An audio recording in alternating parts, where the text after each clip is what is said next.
In the spirit of respect, authenticity, and reconciliation, the town of Slave Lake honors and acknowledges that we are situated on the traditional lands of Sarge First Nation within Treaty 8 territory, home to Indigenous, Métis, and Inuit peoples who have occupied these lands since time immemorial.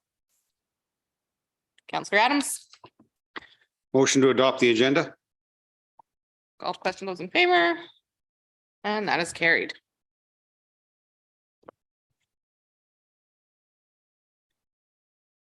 Councillor Adams. Sorry, I was waiting for something. Motion to adopt the regular meeting of council for July 4th, 2023 minutes.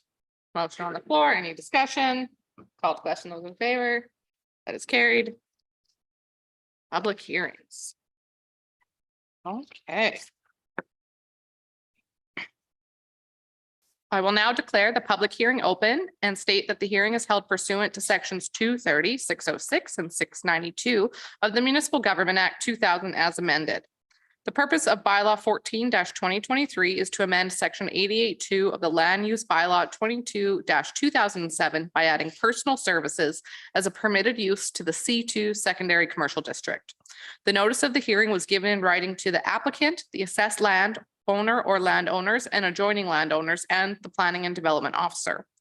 The notice of the hearing was advertised on the town's website from June 21st, 2023 to July 10th, 2023. Presentations held are to be brief and to the point. The order of hearing for presentations will be the planning and development officer, those in favor of the bylaw, those opposed to the bylaw, any person deemed to be affected who wishes to be heard. All persons giving presentations are to state their name and address in front of the mic. Okay, your worship and members of council, the purpose of this report is to hold the required public hearing and consider second and third reading for bylaw 14-2023. The applicant is Beauty Queen Hair Salon, and what they want to do is add personal services as a permitted use to the C2 secondary commercial district. In accordance with the MGA, the bylaw required first reading and a public hearing prior to passing a resolution. Pardon me. The bylaw received first reading on June 20th. The Municipal Planning Commission reviewed this application at their meeting this evening and have indicated that they support the bylaw. And to date, no verbal or written comments have been received with respect to this proposed bylaw. So a little bit of history. Beauty Queen Hair Salon is located in the C2 secondary commercial district and operates from a building owned by Connie and Joe Schultz. Prior to 2011, the C2 district included personal services as a use, and as a result, several personal service businesses have operated in the building over time. In 2018, the town adopted the Downtown and Main Street Area Plan, and amendments were made to the land use bylaw to amend regulations to align with the downtown plan. And at that time, personal services were removed entirely from the C2 district. The intent was to create a separation or separate commercial areas that did not compete with each other by drawing businesses out of each area, specifically the downtown core. In 2021, council decided that they wanted to remove the C2 secondary commercial district entirely and move all those lots currently zoned C2 to C1, downtown commercial mixed use district. This change did not happen as Samantha Dick, the development officer, was alone in the department, and there were insufficient resources to carry out the project. Since my return, the same resource issue remains. And as such, we haven't been able to complete the project either. However, we do plan to hire a planning consultant when we update and rewrite the land use bylaw, and the consultant will deal with that issue this fall and come back with some recommendations to council. Sometime in 2021, Beauty Queen Hair Salon opened in the Schultz's building without a development permit, as the use is not listed and cannot operate in the space. However, because council was considering the idea of potentially rezoning all the lots from C2 to C1, the illegal operation of the salon was not enforced. And so it was allowed to continue to operate without a permit. This was discovered when discussing potential sublease situation Beauty Queen was considering for a tattoo business. The subject business wanted to sublease some of the salon space on the second floor. However, tattoo businesses are also considered personal services, and as such could not operate in the district either. So, so the applicant is asking to, or is wishing to amend the bylaw to add personal services. This amendment would legalize the operation of the Beauty Queen Hair Salon and ensure the landowners, the shelters, would be able to allow other personal service businesses to operate in their building. As per the MGA, the public hearing was advertised in the town's webpage for a minimum of 2 weeks prior to the public hearing being held. And as this is not a site-specific amendment, no referral letters were sent to adjacent property owners. So recommendation, the planning department does have a few concerns with the application. And I think that they all really line up around the reason for the update to the downtown and Main Street area plan was at the time the plan had been fulfilled and it had been years since we looked at the area. And we were seeing a migration of businesses out of the downtown core. And so the intent of the update to that plan was to try to revitalize the downtown area, create some specific precincts, as well as revitalize the downtown core and the other commercial areas. The vision that was established in the plan was that in the next 15 years, the downtown and Main Street areas of Slave Lake would become vibrant, a gathering place where people wanted to go. It would be walkable and charming, and it would invite tourists and tourist-oriented businesses. The plan also established various commercial precincts and then policies that related to the preferred land use mix for each of those precinct areas, as well as dealing with issues related to the physical built form, including height and character buildings. So in the map 8 of the downtown plan, it shows all the different precincts, shows you where the downtown precinct is and where the mixed hospitality commercial precinct is located, which is where the subject lands are located. And that they would maintain a service commercial use. The objectives in the mixed hospitality commercial precinct are to maintain and promote hospitality services, promote small scale commercial pad infill, promote tourist related unique amenities and open spaces, and to promote intensification of underutilized properties. As part of the process, the consultant also established uses within the land use district for each of those various precincts and commercial areas. And the intent of applying the uses was that they would meet with the policies for each of the precincts and hopefully stop the competition between uses or drawing businesses from one area out of to another area. So the intent was to ensure that all of the commercial precincts were viable over the long run. So personal services was removed from that mixed hospitality commercial precinct, which is the C2 zoning for the most part. And the reason it was removed is it was not considered a use that was typically found in the mixed hospitality commercial precinct. And because including the use would also directly compete with the downtown core, it would draw businesses out. So based on the work undertaken in the downtown and Main Street area plan and the amendments to the land use bylaw to support the ASP, the planning department doesn't support the application. That said, currently the Beauty Queen Salon is operating without a development permit and is such considered an illegal use. To legalize the use, we need to add that personal services to the district so a development permit could be issued. Finally, the town will be undertaking an update and rewrite of the land use bylaw that will commence this fall. As part of that update, the consultant hired will also review the C2 secondary commercial district and provide council with recommendations with respect to potential amalgamation of the C2 and C1. And at the same time, we will also be looking at the uses in that district.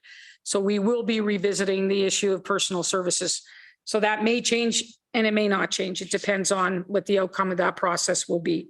So the planning department, based on that, is recommending that bylaw 14/2023 receive second and third reading, recognizing that the issue will be revisited again in 23 and 2024. And we don't know what the outcome of that discussion will be at that time. Any questions? Councillor Brandel? Lori, so I'm actually quite glad that we're revisiting this with a consultant because honestly, downtown is kind of a mishmash. And for a while there, it seemed like there was a lot of landlords coming to us to change things over just because they could make it more rentable. So I think we need to to be cognizant of that and figure that out and what's going to fit where. Mhm. So that being said, if this turns out that personal services doesn't go there, what kind of notice does this non-conforming business Oh. get at that point? Okay, so how the nonconformist would work is because we would change the bylaw and then change it back. It would mean that the business could continue to operate there as long as they wanted to. When the use discontinues for a period of 6 months, then it can't go back. So that's how that would work. So it doesn't affect current occupants. No, because they so like vacate that this beauty space. queen salon, if it wanted to operate there and was viable for 25 years, it could operate on that non-conforming status that entire time. It would only change when the space, the tenant moved out, then they would not be able to come back with that same use. Right. Okay. That's good.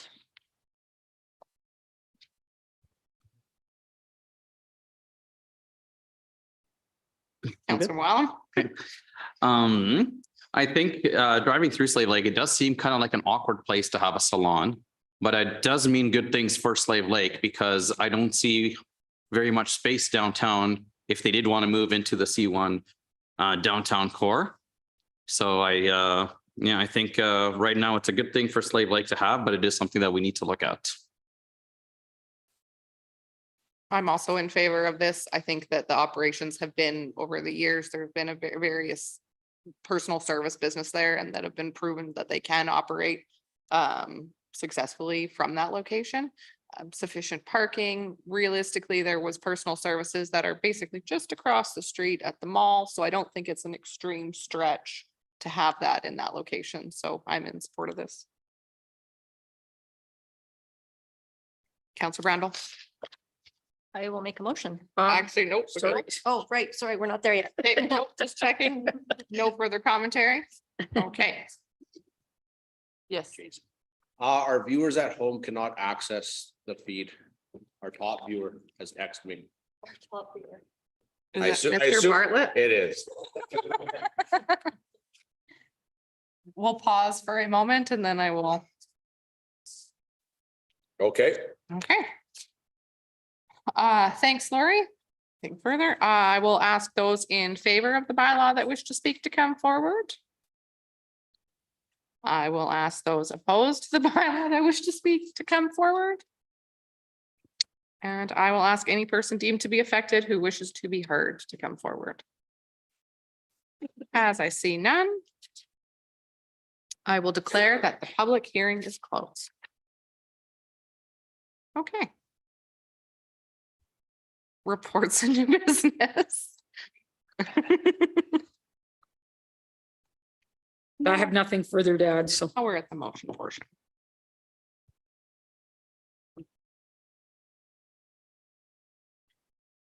Counselor. I'll make a motion. Sorry. I'll make a motion to move that bylaw number 14-2023 to amend section 88, subsection 2 to the land use bylaw number 22-2007 by adding personal service as a permitted use to the C2 secondary commercial district, receive second reading. Okay, there is a motion on the floor. Any further discussion? Call to question those in favor. And that is carried. Counselor Bertrand. Move that bylaw number 14-2023 to amend section 88, section 2 of the land use bylaw number 22-2007 by adding personal services as a permitted use to the C2 secondary commercial district, receives third reading. Any further discussion? Call to question those in favor. And that is carried. Okay. Next up, we have our letters to ministers for the Fall Alberta Munis Conference. Counselor Gramlich. I would like to make a motion, move to ask administration to write formal meeting requests to the following ministers at the fall 2023 Alberta Municipalities Convention and CCR-MLA. To the Minister of Advanced Education, Minister of Affordability and Utilities, Minister of Children and Family Services, Minister of Education, Minister of Energy and Minerals, Minister of Environment and Protected Areas, Ministry of Forestry and Parks, Minister of Health, Minister of Immigration and Multiculturalism, Minister of Indigenous Relations, Minister of Jobs, Economy and Trade, Minister of Justice, Minister of Mental Health and Addiction, Minister of Municipal Affairs, Minister of Public Safety and Emergency Services, Minister of Seniors, Community and Social Services, Minister of Technology and Innovation, Minister of Tourism and Sport, and lastly, Minister of Transportation and Economic Corridors. The fourth one is the Minister of Education, Councillor Adams. There's a motion on the floor to send all these letters out. Any further discussion? So I see none, call to question those in favor, and that is carried. Management task list. It's very tiny. Counselor Adams. Do we have any updates on the lane closure? What's happening? Oh, that's a good question. About that, Councillor Adams, we have been waiting for a feedback from the Minister of Transportation's office. I did hear back through their RPath program that they are way behind on their road closures. So we're just waiting. Yep. Thank you. In regards to the management task list, just a point of clarity here. So motion number 259, it's regards to ATCO streetlights. It says that I moved that motion on June 20th. However, I was not here that day. So it could not have been me. The mystery.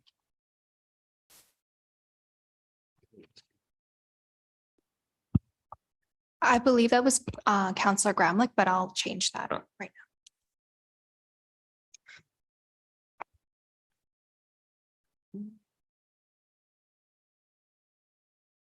Mr. Brandel, I will accept those in for information. any further discussion? Call to question those in favor, and that is carried. Do we have anything for administration for question period? Okay, moving right along. Tri-Council Health. Brief pause. I didn't realize I was first.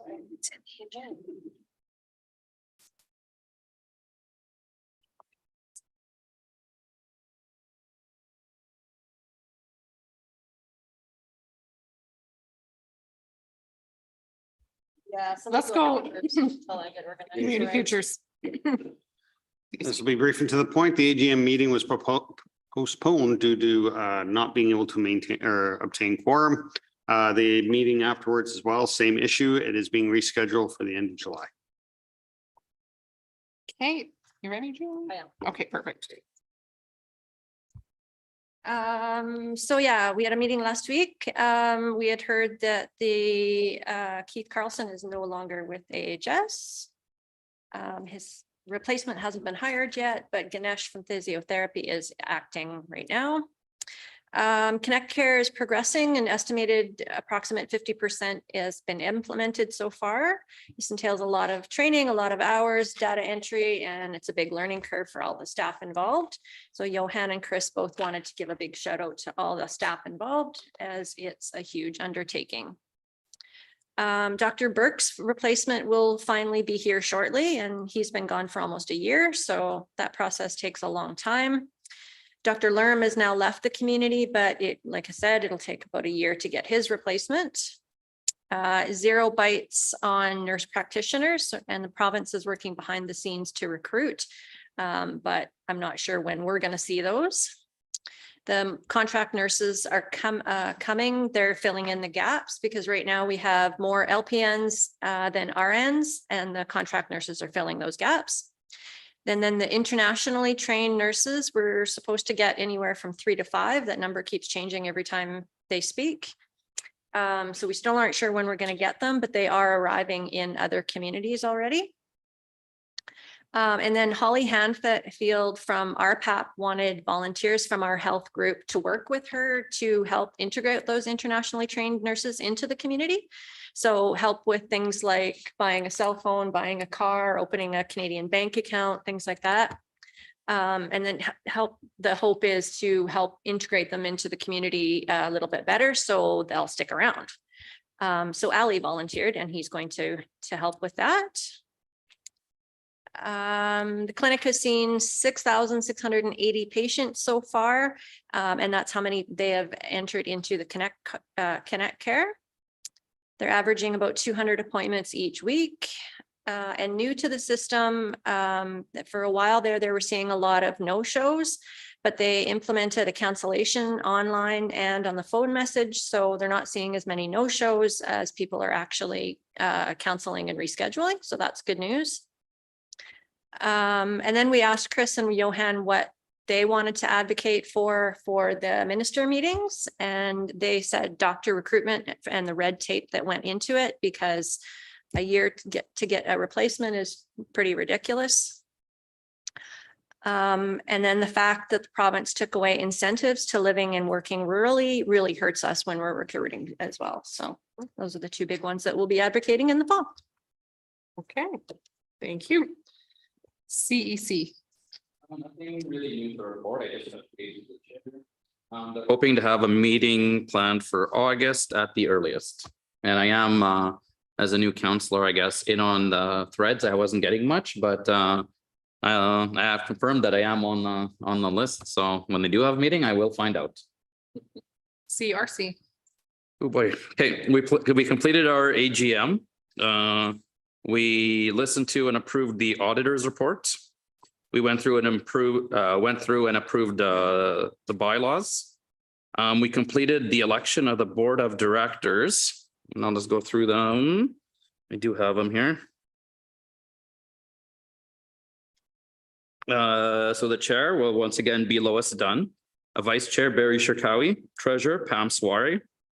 The secretary is going to be Darcy Hoover.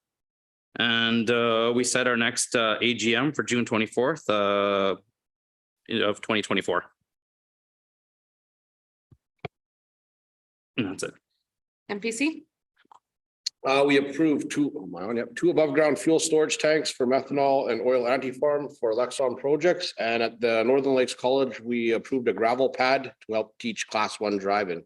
Okay, waste. So we met July 4th. We had a pretty lengthy meeting over 3 hours.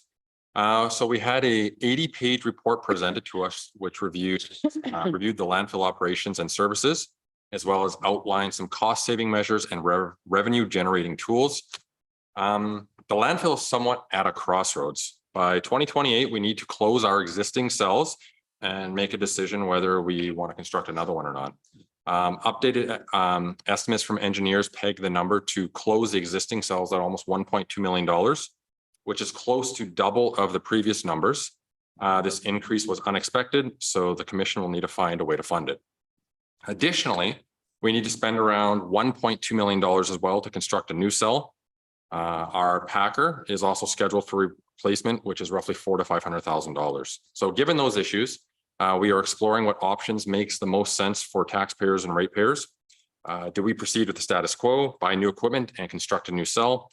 Or do we form a partnership of sorts with another waste commission to help reduce costs? Or do we strictly turn into a transfer station and haul all the waste out? Administration is currently looking into the pros and cons of each option, and we expect to report back in a couple months, which will help inform a path forward. And that's the update. Fantastic.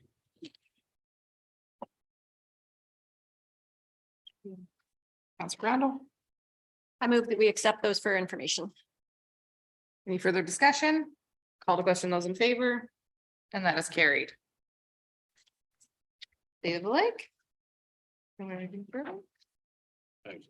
You can go first. I would just like to say, we lost a long-term Slave Lake resident and longtime town employee, Clifford Ching, over the weekend. I just wanted to let his families, Peggy, Adam, Tyler, Kyle, and their families know the town and everyone's thinking of them. I was just go ahead. Yep. No, you go before me. Oh, you're adjourning. Okay, I was just gonna say briefly, shout out to the Chamber of Commerce and all the organizations that participated in Riverboat Days over the weekend. Last year, we didn't really have Riverboat Days other than the parade and the midway. So it was great to see some of these events brought back. It was a lot of work over the weekend, but I think the turnout was really great. And I know that the chamber is looking forward to putting on events next year. And just a shout out to town staff and operations who put a lot of help with getting the barriers into place for blocking off downtown and some of the preparation with regards to a midway. So just thanks to the town staff as well as communications for constantly sharing all of our schedule updates. So it was a great weekend and we're just happy to have it go smoothly.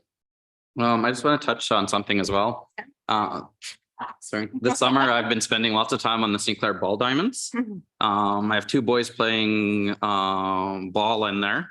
And week after week, I'm hearing from other teams that are visiting Slave Lake how pristine our diamonds look, how well everything is taken care of, how organized it is. I just want to send a shout out to the town staff and all the organizers of Slave Lake Minor Baseball. The coaches are doing a fantastic job and the teams are doing really well. So I just want to make sure that they get recognized.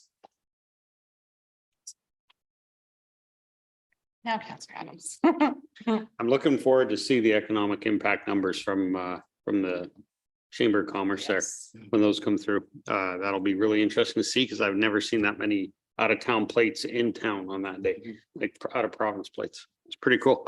But motion to adjourn. Okay, any further discussion? Call to question, those in favor?